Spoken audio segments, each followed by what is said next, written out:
प्रथम करंथियो 1 अध्याय आज आमर ए गुड फ्राइडे मेसेज रही गुरुत्वपूर्ण मेसेज। तेणु मुझे अनुरोध करी आपण मैंने मन ध्यान दे शुणा चेष्टा करंतु तेबे एही वाक्यर वास्तव भावार्थ को आपण मैंने बुझीपारे। ए 18 पदरे लिखा अछि, कारण विनाश प्राप्त हेउथबा लोकमानक प्रति क्रूसर कथा मूर्खता मात्र, किंतु परित्राण प्राप्त हेउथबा लोकमानक प्रति ताहा ईश्वरंकर शक्ति अटे। क्रूसर कथा विषय प्रेरित पाउल लिखते आमे गुड फ्राइडे जितेबाला आसे विशेष करी क्रूसर कथा को स्मरण करूँ, कारण ख्रिस्टियन मानक पाई विश्वासी मानक पाई ए क्रूसर कथा ईश्वरंकर शक्ति एवं महत्व विषय बोली लिखा जाय अछि। तेणु आज मोर मेसेज यही क्रूसर कथा अटे। क्रूस कहले कौन अटे? क्रूस दुईटा अर्थ रे बाइबल रे लिखा अछि। गोटे हैला आक्षरिक अर्थ आ गोटे हैला आत्मिक अर्थ। क्रूस कहले आक्षरिक भाव रे सही निष्ठुर दंड लज्जाजनक दंड को सूचाए, एवं क्रूस कहले आत्मिक भाव रे जीशु क्रूस रे मरिबा द्वारा जो परित्राण साधन कले से सुसमाचार को सूचाए। आज ये क्रूसर महत्व कौन आज आपण मान के मध्य कहबा पई इच्छा करूछि। क्रूस ए शब्द ग्रीक रे एहाकू स्टाउरोस बोली कहा जाए एवं लाटिन रे एहाकू क्रक्स बोली कहा जाए। लाटिन शब्द रु इंग्राजी शब्द आसिला क्रॉस। ए क्रॉस रे आमे जानिचु तार स्पेलिंग CROSS। अनेक समय रे ए क्रॉस रो अर्थ को लोक माने कहंती, किंतु एही इंग्राजी शब्द क्रॉस जो CROSS बाइबल रे एहार आत्मिक भावार्थ मध्य प्रकाश करा जाइछि। ताहा आज आपण मान को कहबा को चाहूछि। सी रे कोन, आर रे कोन, ओ रे एवं एस रे आध्यात्मिक अर्थ कोन ता बाइबल रे लिखा अछि। जदिच बाइबल ताहा पूर्वर प्रकाश करुछि एवं इंग्राजी अक्षर क्रॉस रे ताहा सामंजस्य रहुछि। तेणु सही शब्द को सही क्रॉस को आज वर्णना करने को इच्छा करुछि। क्रूसर कथार प्रथम अक्षर जो क्रॉस र फर्स्ट जो अक्षर आसे ताहा होछि सी। ए सी रे कौन आसे? प्रिय माने ए सी होछि ख्राइस्ट क्रूसिफाइड,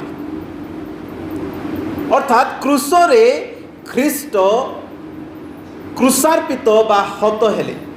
आपण सही प्रथम करंथियो तार 1 अध्याय 23 पद देखंतु, सही जगार वर्णना करा जाइछि। एही स्थान रे प्रेरित पाउल कहंती जे आंभे माने क्रूसरे हत ख्रीष्टन को प्रचार करू। इंग्राजी बाइबल रे लिखा अछि वी प्रीच क्राइस्ट क्रूसिफाइड, अर्थात क्रूस ख्रीष्टंकर क्रूसार्पितर मूल विषय अटे। ख्रीष्ट जदि से क्रूसरे क्रूसार्पित हो न थांते ताले से क्रूसर कौन सी मूल्य न था। जीशु ख्रीष्ट क्रूसार्पण हेले जगत पाई लज्जाजनक हैला, किंतु प्रभुंकर लोक मानक पाई ता परित्राण साधन कला। एही पदरे लिखा अछि जे आंभे माने क्रूसरे हत ख्रीष्ट को प्रचार करू से जिहुदी मानक पाई विघ्न स्वरूप बोली लिखा अछि। जेतबेले जीशु ख्रीष्ट क्रूसरे मले एही क्रूसर कथा जिहुदी मानक पाई विघ्न ही गला। काहे कि विघ्न हला? कारण जिहुदी लोक माने एही प्रकार राजार अपेक्षा रे थिले जे आसीबो एवं रोमियो सरकार समस्त प्रकार निर्यातनारू अत्याचार रु से उद्धार करिवो, युद्ध करी से रक्षा करिवो। ए सामरिक राजा को से अपेक्षा रे थिले।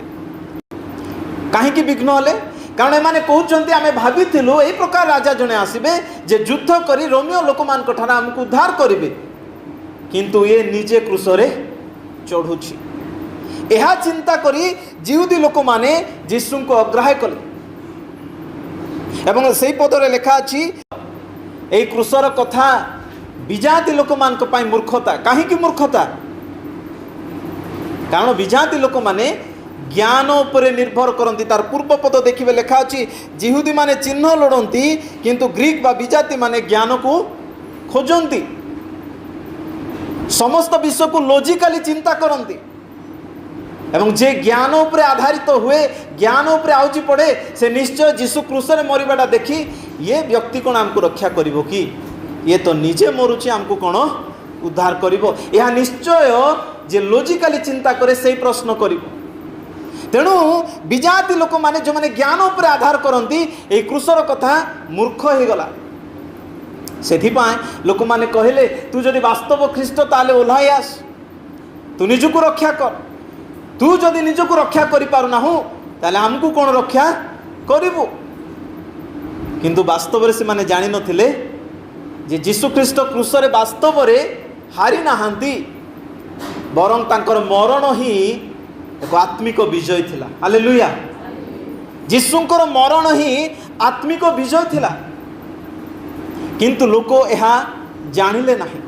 तेणु प्रेरित पाउल कहले ए कथा हुए तो विजाति मानक पाए मूर्खता ही पारे किंतु आम मानक पाए ता ईश्वरकर शक्ति कारण क्रूसरे हत ख्रीष्टंकर महत्व आमे जानिछु। तेणु प्रथम सी या ख्रीष्टंकर क्रूसार्पित को सूचाए प्रिय माने एवं समय नष्ट न करने आसु आउ शीघ्र जीवा। 2 नंबर अक्षर होची कौन आर। ए आर रे यार वास्तव भावार्थ होची reconciliation on the cross. Reconciliation माने क्रूसरे पुनर्मिलन हेबा अर्थात काल्वरी क्रूसरे यीशु जेतबेले मृत्युवरण कले से दिन पवित्र ईश्वर एवं मनुष्यर मिलन हैला। आपण पढ़िबे कलस्य तार 1 अध्याय 20 पदटी एही स्थान रे लेखा अछि सेही क्रूसरे यीशु रक्त देवा द्वारा ईश्वरंकर सहित समस्त विषय को मिलन हैला। अर्थात काल्वरी क्रूसरे पुनर्मिलनर कार्य संपादन हैला। जेतबेले मनुष्य पाप कला ईश्वरंक ठारू पृथक हैला ईश्वरंकर शत्रु हो गला किंतु क्रूसरे यीशु ख्रीष्ट मरिबा द्वारा से शत्रुता विनाश हैला एवं आमानक मध्य रे पुनर्मिलन हैला।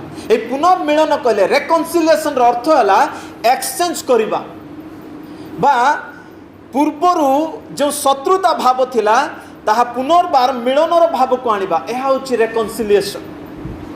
क्रूसरे वास्तव रे एक्सचेंज हैला प्रिय माने। क्रूसरे यीशु ख्रीष्ट मरिबा द्वारा आमर पाप तांको ऊपर को गला एवं तांकर धार्मिकता आम ऊपर आसिला। आमे तांकर धार्मिकता रे धार्मिक हेलु। 2 कोरिन्थीय 5 अध्याय 21 पद रे लेखा अछि ताहांको ठारे कोनोसी पाप न थिला से निष्पापी तथापि आम्मानक निमंते पाप स्वरूप हेले एवं तांकर धार्मिकता रे आमे धार्मिक हेलु। क्रूसर कार्य साधारण नुहे। आमे जेतेबेले शत्रु थिलु सेतेबेले यीशु आसी क्रूसरे मले बोल लेखा अछि रोमियो तार 5 अध्याय 10 पद रे। आम्भे शत्रु थिबा समय रे यीशु ख्रीष्ट काल्वरी क्रूसरे मरिबा द्वारा आमे ईश्वरंकर सहित मिलित हेलु बोल लेखा अछि। मनुष्य निज चेष्टा रे परमेश्वर सहित एक ही पारिबो नाही कारण मनुष्यर मन हृदय पापरे भरपूर। सेति पाए परमेश्वर यीशु को जगत को प्रेरण कले आ यीशु मरिबा द्वारा आमे पुनर्मिलित हेलु। प्रिय माने जेतेबेले 2 जण व्यक्ति भितरे शत्रुता आसे ए शत्रुता को जदि पुनर्मिलन करबा को हेले कोन करबा को पड़े केतेबेले हुए जेतेबेले जो व्यक्ति प्रथमे शत्रु हेछि जो व्यक्ति प्रथमे दोष करिछि से व्यक्ति जाई जेतेबेले अन्य व्यक्ति को क्षमा मागिबो सेतेबेले जाय कि पुनर्मिलन हबो। एवं आमे जेतेबेले आत्मिक भाव रे चिंता करू परमेश्वर विरुद्ध रे प्रथमे मनुष्य पाप कला, परमेश्वर विद्रोहाचरण प्रथमे मनुष्य कला, आदम कला, एवं परमेश्वर शत्रु प्रथमे किए है? मनुष्य है। तेबे पुनर्मिलन काहाडू है आवश्यक? प्रथमे मनुष्य आड़ू। किंतु बाइबल रे लेखा अछि मनुष्य आड़ू पुनर्मिलन ही नाही। ईश्वर निजे जीशु को जगत को प्रेरण कले एवं से जीशु क्रूसरे मरिबा द्वारा ईश्वर निज आड़ू आमान को नहीं तांको सहित पुनर्मिलन कले। मनुष्य को सेमती छाड़ीदेले तो से केबे मध्य ईश्वर को निकट को जीवा इच्छा करिबो नाही। प्रभु देखिले जे मनुष्य पापरे भाराक्रांत, ईश्वर निज आड़ू जदि प्रयास न कले केबे मध्य पुनर्मिलन हबो नाही। तेणु प्रभु निज आड़ू आगे निज पुत्र को प्रकाश कले।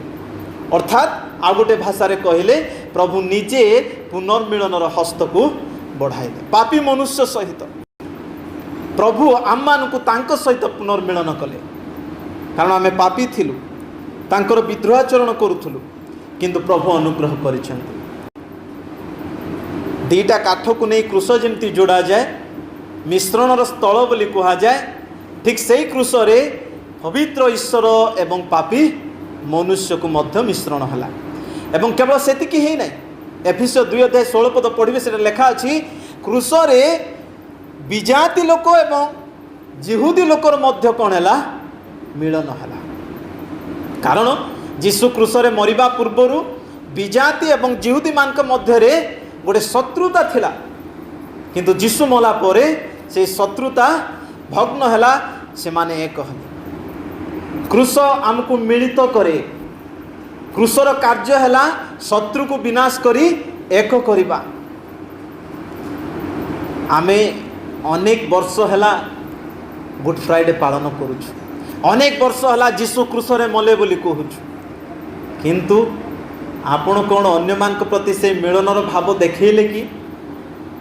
आपणकर भितरे शत्रुतार भाव कौन आज विनाश है कि?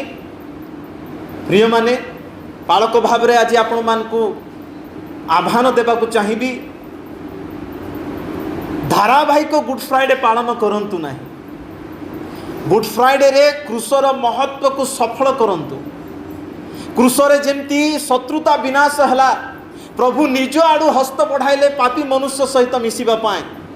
आपणकर जीवन रे जदि अन्य प्रति शत्रु भाव अछि, आपणकर पड़ारे, आपणकर मंडली रे, आपणकर परिवार रे, आपणकर निजर आत्मीय लोक मान मध्य रे, ताहा हेले आगे शत्रुता विनाश करी निजे पुनर्मिलनर भाव देखांतु।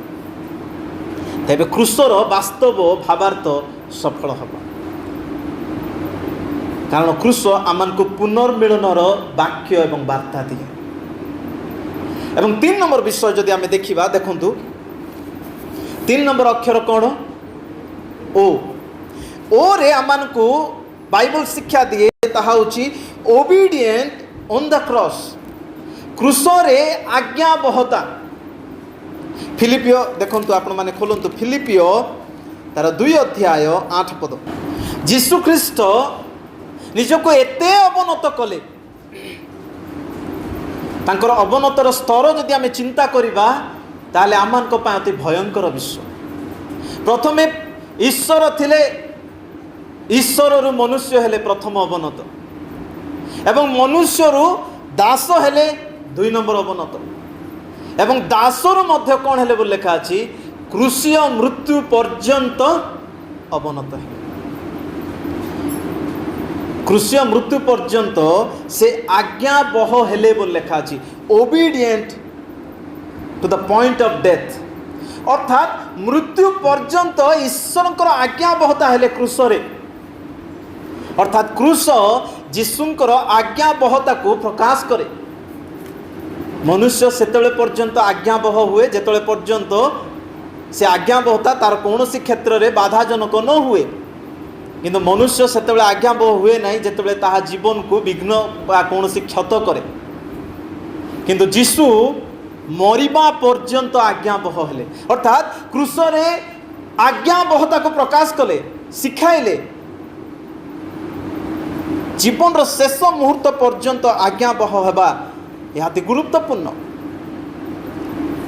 प्रिय माने जीशु ख्रीस्ट एमती मरण मरी नाहांती, ନ୍ୟାଚୁରାଲ ଡେଥ୍ ନଥିଲା କି ଆକ୍ସିଡେଣ୍ଟାଲ ଡେଥ୍ ନଥିଲା। ଯୀଶୁଙ୍କର ମୃତ୍ୟୁ ସାରା ପୃଥିବୀ ମଧ୍ୟରେ ସବୁଠୁ କଦର୍ଯ୍ୟ, ନିଷ୍ଠୁର, ନିର୍ଦ୍ଦୟ, ଲଜ୍ଜାଜନକ ମୃତ୍ୟୁ ଥିଲା। କାରଣ ରୋମିଓ ସାମ୍ରାଜ୍ୟର ଲୋକମାନେ ଏବଂ ଜିହୁଦୀ ଲୋକମାନେ ଯେଉଁମାନେ କ୍ରୁଶରେ ମରନ୍ତି ସେମାନଙ୍କୁ ଅଭିଶପ୍ତ ଏବଂ ସବୁଠୁ ନୀଚ ବୋଲି ଗ୍ରହଣ କରନ୍ତି। ସେଇ ନୀଚ କଦର୍ଯ୍ୟ ମରଣ ଯୀଶୁଖ୍ରୀଷ୍ଟ କ୍ରୁଶରେ ମଲେ, ତଥାପି ଆଜ୍ଞାବହ ହେଲେ। ଆମେ ଅଳ୍ପ କ୍ଷେତ୍ରରେ ଆଜ୍ଞାବହ ହେଇପାରୁନା, ଛୋଟ ଛୋଟ ବିଷୟରେ ପ୍ରଭୁଙ୍କର ଆଜ୍ଞାବହ ହେଇପାରୁନାହୁଁ, ଗିର୍ଜା ଟିକେ ଯିବା ପାଇଁ ଆଜ୍ଞାବହ ହେଇପାରୁନାହୁଁ, ପ୍ରାର୍ଥନା ଟିକେ କରିବା ପାଇଁ ଆଜ୍ଞାବହ ହେଇପାରିନଥାଉ।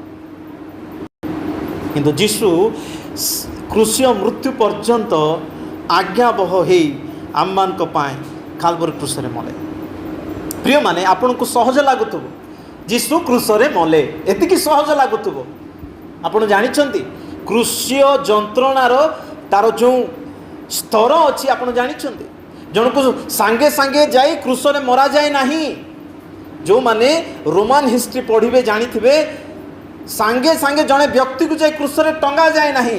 ତାକୁ କ୍ରୁଶକୁ ନେଲା ପୂର୍ବରୁ ପ୍ରଥମେ ତାର ବସ୍ତ୍ର ଖୋଲାଯିବ ଏବଂ ତାକୁ ଗୋଟିଏ ପୋଲରେ ବନ୍ଧାଯିବ ଏବଂ ହାଡ଼ ମିଶିଥିବା, କଣ୍ଟା ମିଶିଥିବା ଚାବୁକରେ ପ୍ରହାର ମରାଯିବ। ଏହି ପ୍ରକାର ପ୍ରହାର ମରାଯିବ ଯେ ତାଙ୍କର ଶରୀରରୁ ମାଂସ ପୁଲା ପୁଲାଇ ବାହାରିବାର ଅଛି। ରକ୍ତାକ୍ତ ହେଲା ସତ୍ତ୍ୱେ ସେ ବ୍ୟକ୍ତିକୁ କ୍ରୁଶ ଉଠେଇବା ପାଇଁ କୁହାଯିବ ଏବଂ କ୍ରୁଶାର୍ପଣ ସ୍ଥଳକୁ ତାକୁ ଉଠେଇକି ନେବା ପାଇଁ କୁହାଯିବ। ଖରାରେ, ଯନ୍ତ୍ରଣାରେ, ଆଉ ସେହି ସ୍ଥାନକୁ ଗଲା ପରେ ତାର ହାତରେ ଏବଂ ପାଦରେ 7 ଇଞ୍ଚର କଣ୍ଟା ମରାଯିବ ରକ୍ତାକ୍ତ ଅବସ୍ଥାରେ ହିଁ। କିନ୍ତୁ ଯୀଶୁକୁ ତାଠୁ ବି ଅଧିକ କରାଗଲା, ତାକୁ କଣ୍ଟାର ମୁକୁଟ ମଧ୍ୟ ଦିଆଗଲା, ତାର ଉପରେ ଛେପ ପକାଗଲା, ତାକୁ ମୁଥ ମରାଗଲା, ତାକୁ ପରିହାସ କରାଗଲା। କାରଣ ଯୀଶୁଙ୍କର ମୃତ୍ୟୁ ଏହି ସାରା ପୃଥିବୀ ମଧ୍ୟରେ, ଏହି ପୃଥିବୀ ଇତିହାସ ମଧ୍ୟରେ ସେହି ପ୍ରକାର କଦର୍ଯ୍ୟ ମୃତ୍ୟୁ ଆଉ କାହାର ନାହିଁ। ସେହି ପ୍ରକାର ମୃତ୍ୟୁ ଯୀଶୁ ଆମ ପାଇଁ ସହିଲେ। ଏପଟେ ରକ୍ତାକ୍ତ ଶରୀର, ମାଂସ ପୁଲା ପୁଲା ହିଁ ବାହାରୁଛି, କାରଣ କଣ୍ଟା ଏବଂ ହାଡ଼ ମିଶ୍ରିତ ରୋମିଓମାନେ ଯେଉଁ ଚାବୁକ ବ୍ୟବହାର କରୁଥିଲେ ତାହା ଅତି ଭୟଙ୍କର। ଗୋଟିଏ ଚାବୁକ ପଡ଼ିଲା କହିଲେ ଆପଣଙ୍କର ମାଂସ ବାହାରିବ, କାରଣ ସେ କଣ୍ଟା ଆପଣଙ୍କର ମାଂସକୁ ଟାଣି ନେବ। ଏହି ପ୍ରକାର କଦର୍ଯ୍ୟ ଯନ୍ତ୍ରଣା ଦେଲା ପରେ କ୍ରୁଶକୁ ନେବେ ଏବଂ କ୍ରୁଶରେ ତାକୁ ଝୁଲାଯିବ। ଖରାରେ କ୍ରୁଶରେ ଝୁଲିଥିବା ଅବସ୍ଥାରେ ରକ୍ତାକ୍ତ ସମସ୍ତ ରକ୍ତ ଯେତେବେଳେ ବହିଯିବ, କ୍ରୁଶରେ ଯେମିତି ଝୁଲାଯାଏ ସେତେବେଳେ ଅଣନିଶ୍ୱାସୀ ହେବ, ତାଙ୍କର ବ୍ରିଦିଂ ହେବ ନାହିଁ। ଏହି ପ୍ରକାର କଷ୍ଟ ଦେଇ କ୍ରୁଶରେ କ୍ରୁଶାର୍ପଣ କରାଯାଉଥିଲା। ତଥାପି ପ୍ରଭୁ ଶେଷ ପର୍ଯ୍ୟନ୍ତ ଆଜ୍ଞାବହ ହେଲେ।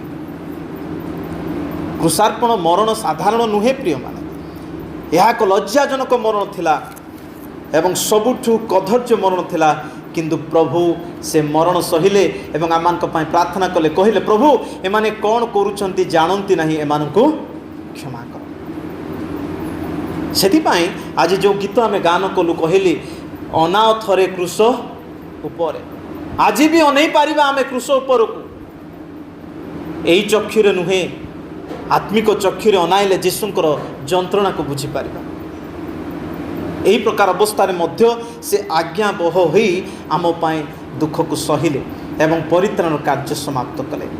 ତେଣୁ ଏହି ଆମମାନଙ୍କୁ ଓବିଡିଏଣ୍ଟ ବିଷୟରେ ଶିକ୍ଷା ଦେ। କ୍ରୁଶରେ ଯୀଶୁ ଯେମିତି ଆଜ୍ଞାବହ ହେଲେ, ଆସୁ ପ୍ରିୟମାନେ ଆଗାମୀ ଦିନରେ ଆମେ ଯୀଶୁଙ୍କ ପାଇଁ ଆଜ୍ଞାବହ ହେଉ, ଯୀଶୁଙ୍କ ବାକ୍ୟରେ ଆଜ୍ଞାବହ ହେଉ। ଏହା ଆମମାନଙ୍କ ପାଇଁ ଶିକ୍ଷା ଅଟେ। ଏବଂ 4 ନମ୍ବର ଶବ୍ଦ ତାହା ହେଉଛି ଏସ୍। ଏସ୍ରେ ଆମମାନଙ୍କୁ ଶିକ୍ଷା ଦିଆଯାଏ, ତାହା ହେଉଛି ସାକ୍ରିଫାଇସ୍ ଅନ୍ ଦ କ୍ରସ୍, କ୍ରୁଶରେ ବଳିଦାନ। ପଢ଼ନ୍ତୁ ଆପଣମାନେ ଏବ୍ରୀ ତାର 10 ଅଧ୍ୟାୟ 12।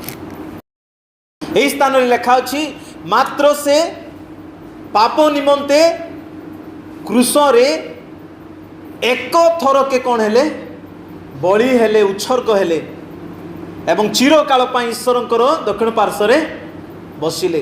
ଏହା କ'ଣ ସୂଚାଏ? ଏହା ଆମକୁ ସୂଚାଏ ଯେ ଯୀଶୁ ଖ୍ରୀଷ୍ଟ କ୍ରୁଶରେ ସାକ୍ରିଫାଇସ୍ ହେଲେ, ବଳିଦାନ ହେଲେ यही क्रूसर बलिदान द्वारा आम को कौन शिक्षा दिए? पुरातन नियम रे जाजक माने प्रति वर्ष बलिदान दौले, किंतु जीशु ख्रीष्ट क्रूसरे थरे बलिदान हेले एवं आउ थरे बलिदान आवश्यक नहीं। जीशुंकर बलिदान सर्व मानव समाज पाई समस्तंकर पाप पाई यथेष्ट थिला। प्रिय मान, जो बलिदान यही जगतर पशु बलि द्वारा साधन हो पारला नहीं, यथार्थ हो पारला नहीं, जीशुंकर बलिदान संपूर्ण एकाथर के यथार्थ कला। जीशु क्रूसरे मला परे जो बलिदान देले से क्रूस द्वारा आम को चेताई दौरान एणी एणिकी आ तुमको बलिदान देवा आवश्यक नहीं, तुम्हें समस्त मु निजे बलि हो जाइए। कारण जीशुंकर मृत्यु परे आ बलिदान नहीं। जीशुंक परे आ कौन सी बलिदान दिया जाए कि नुहे, कारण जीशुंकर मृत्यु जीशुंकर बलिदान आम पाए संपूर्ण एवं यथेष्ट। आ जीशु एबे वर्तमान ईश्वरंकर दक्षिण पार्श्व प्रवेश करिसंती, आम पाए बलिदान आवश्यक पड़ूना, सैक्रिफाइस हो गला। प्रिय माने आम पाए एकाथर के जीवन देले, आम पाए एकाथर के बलिदान हो गले। आ तांकर बलिदान एते महत् थिला जे सारा पृथ्वीर लोक मानकर पाप को एकाथरे परिष्कार करने पाई यथेष्ट सक्षम अटे। पुरातन नियम रे जो बलिदान दिया जाउथला लोकंकर पाप को केवल कवर करूथला, किंतु जीशुंकर बलिदान लोकंकर पाप को कौन कला लेखा जी? परिष्कार कला। हालेलुया। जो माने जीशु को विश्वास करती से पाप परिष्कार हुए, कौन सी दाग रहे ना। प्रिय मान, एवरी पुस्तक पढ़िबे से ही 10 अध्याय 17 पद लेखा अच्छी, जीशु कालवरी क्रूसरे बलिदान हेबा द्वारा ईश्वर कहिले आम्भे तुमर पाप को आके स्मरण करिबा नाही। पुरातन नियम रे पशु बलि दिया जाउथला किंतु पाप स्मरण होउथला, किंतु नूतन नियम रे जीशुंकर बलिदान परे क्रूसर बलिदान परे आमर पाप स्मरण हेबो नाही। जीशुंकर क्रूस्य बलिदान आमान को मध्य शिक्षा दिए, से सैक्रिफाइस, से त्याग, से बलिदान आमान को मध्य शिक्षा दिए। प्रिय माने आमे मध्य जीशुंक परि मनोभाव धरू, जीशुंक परि स्वभाव हो, अन्य पाए त्यागर मन रखू, यह अति जरूरी। क्रूस अनेक कथा शिक्षा दिए आमान को, किंतु शिखिबार मन आमर था, यह अति गुरुत्वपूर्ण। एवं आसु आम शीघ्र जीवा शेष पॉइंट ताहा होची एस। एस कौन? ए शेष एस होची सेंट्स बोस्ट, अर्थात बोस्ट माने गर्व, दर्प। गोटे विश्वासी दर्प ए क्रूसरे थाए।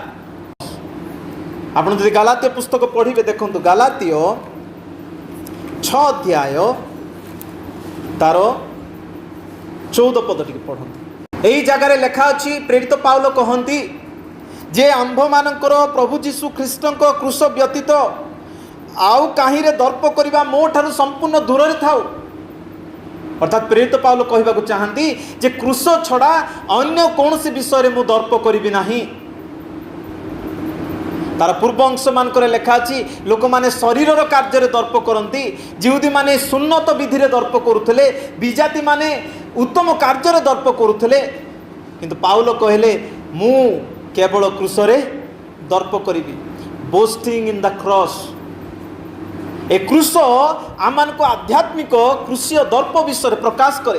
गोटे विश्वासी क्रूसरे दर्प करने विषय प्रकाश करे।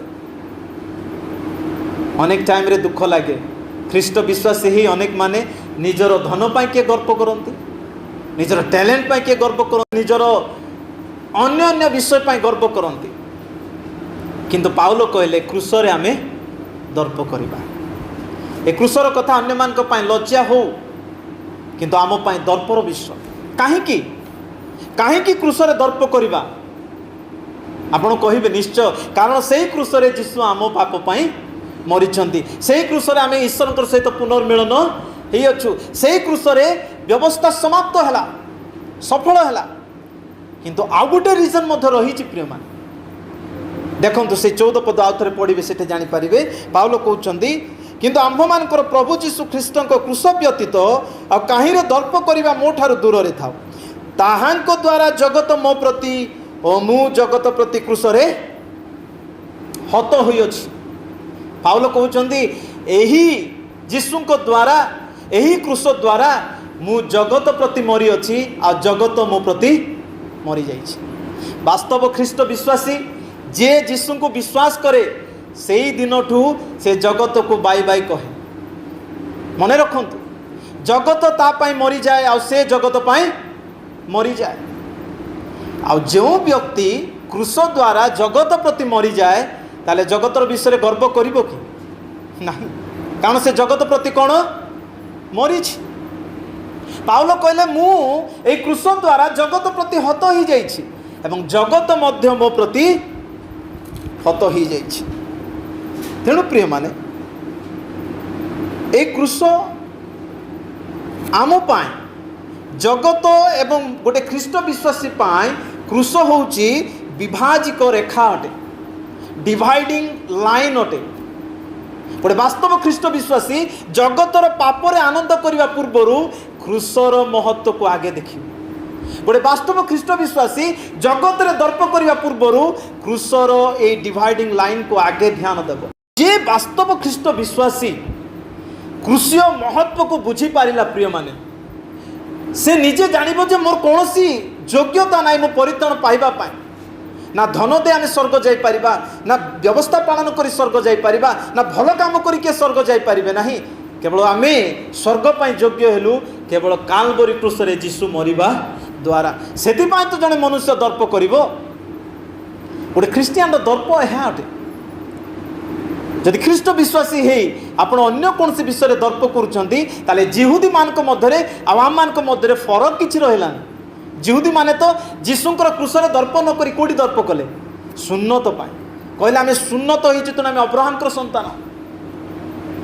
प्रिय माने आपण कोन निजर धार्मिकता पे दर्प करुँचे निजर धर्मकर्म पाए एई दर्प छाड़ी दियंतु। क्रूस आमर दर्प हो। आज यही गुड फ्राइडे आपण एक नूतन विषय प्रकाश करू जे आपण जदि वास्तव ख्रीष्ट विश्वासी क्रूसरे दर्प करू प्रिय मान, कारण से क्रूसरे मो पाई यीशु मले।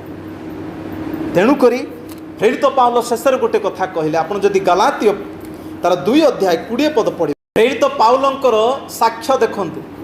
प्रेरित पाउल कहले मु ख्रीष्टंक सहित क्रूसरे हत आजी दिन रे यीशु ख्रीष्ट क्रूसरे मले। हाँ ना नहीं आपण मध्य क्रूसरे मले कि यीशुंक ठारे यह प्रश्न अटे। प्रेरित पाउल कहले केवल जे ख्रीष्ट क्रूसरे मले ताहा नुहे मु मध्य ख्रीष्टंक सहित क्रूसरे कौन हेली। आज आपण मध्य ख्रीष्टंक सहित क्रूसरे हत होबाकू पड़िबो। आज मु आमे समस्ते क्रूसरे हत होबाकू पड़िबो। प्रिय माने केमिति हेबो केते बेले हेबो जो माने यीशुंक सहित क्रूसरे हत हुअंती केवल जे यीशु आम पाप पाई क्रूसरे हत होले ताहा नुहे आमे मध्य जगत प्रति यीशुंक ठारे क्रूसरे कोन बा हत होबाकू पड़िबो। तेबे कोन हेबो देखंतु से पदरे लिखा अछि मु आउ जीवित नुहे मात्र ख्रीष्ट मो ठारे। आपण जदि ख्रीष्टंक ठारे हत हिचंती गुड फ्राइडे रे वास्तव ख्रीष्टंक ठारे आपण मध्य जदि हत हिचंती ताले आपण जीवित नुहंती आपणक ठारे किए जीवित होबाक पड़िबो ख्रीष्ट। पाउल कहले मु जीवित नुहे मो ठारे ख्रीष्ट जीवित आ शरीर रे थाए जो जीवन मु काटुची ता विश्वास रे काटुची एवं जेउ ईश्वर मते प्रेम करी आपना पुत्र को देले एवं आपना को उत्सर्ग कले ताहांको ठारे विश्वास करी जीवन यापन करूअछि। प्रिय माने गुड फ्राइडे प्रति वर्ष पालन करूँ। प्रति वर्ष पालन करी जदि आउ थरे से जगतर पापरे बांधी रहिलु ताले आमे यीशुंक ठारे क्रूसरे हत हेना। एई वर्ष तो कम से कम नूतन हो।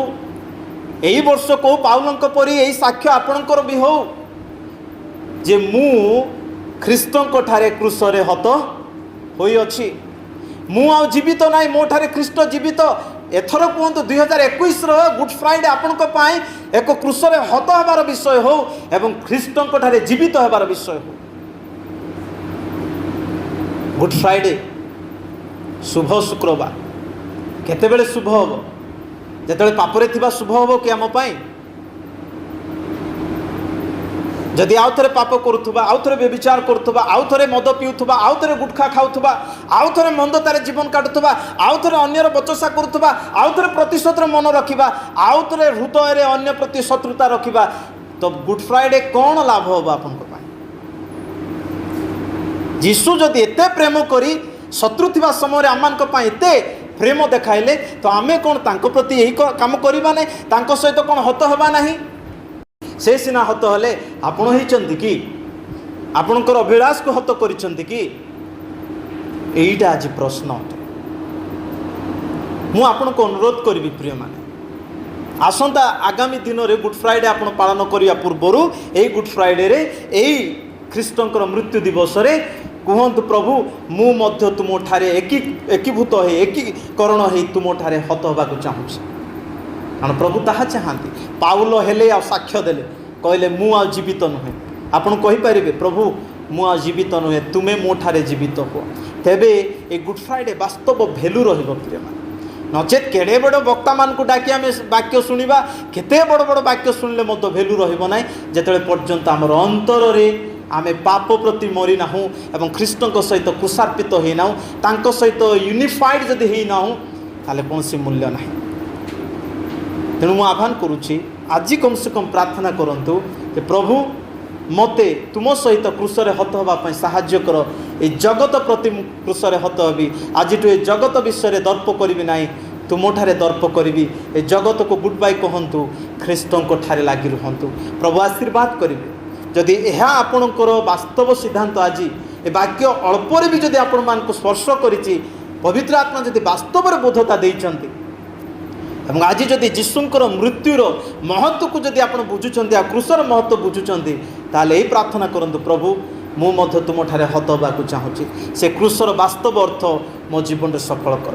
ଆସୁ ସମସ୍ତେ ଏକତ୍ର ମିଳିମିଶି ପ୍ରଭୁଙ୍କଠାରେ ଏହି ସିଦ୍ଧାନ୍ତର ପ୍ରାର୍ଥନା କରିବା। ସମସ୍ତେ ଅଳ୍ପ ସମୟ ହୃଦୟ କଠିନ କରନ୍ତୁ ନାହିଁ। ଅତି କମ୍ରେ ଆଜି ଦିନରେ ଏକ ସମର୍ପଣର ପ୍ରାର୍ଥନା କରନ୍ତୁ ପ୍ରଭୁଙ୍କ ଚନ୍ତଳେ।